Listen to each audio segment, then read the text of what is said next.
The January jobs report is out. The economy added 143,000 jobs last month, and the unemployment rate fell slightly to 4%. National correspondent Atra El-Nashar has a closer look at the economy President Trump has walked into as he makes tall promises to lower costs for Americans. Thank you.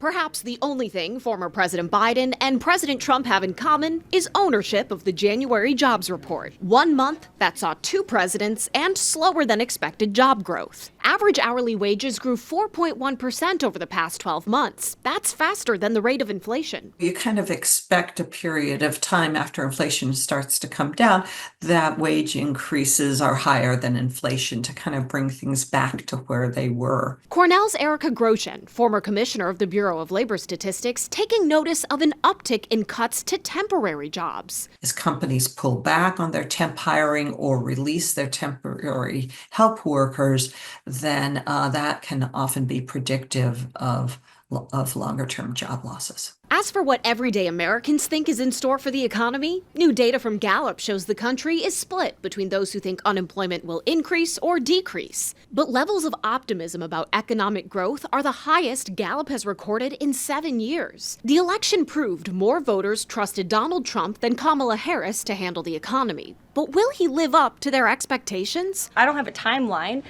but the president is doing everything that he possibly can to reduce cost of living for Americans at home. The president's main economic action so far has been imposing tariffs on China, which most economists say will raise prices on Americans. Another source of pain has been high short-term interest rates brought on by the Fed to fight inflation. The new Treasury Secretary Scott Bessent believes the president's deregulation agenda will in turn lower long-term rates. So we are less focused on the specific rate cuts and how do we get the whole curve down.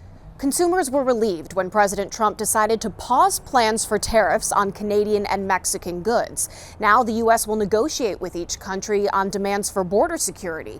But if nothing changes, 25% tariffs on those imports are set to take effect in about 3 weeks. In Washington, I'm Atra El-Nashar.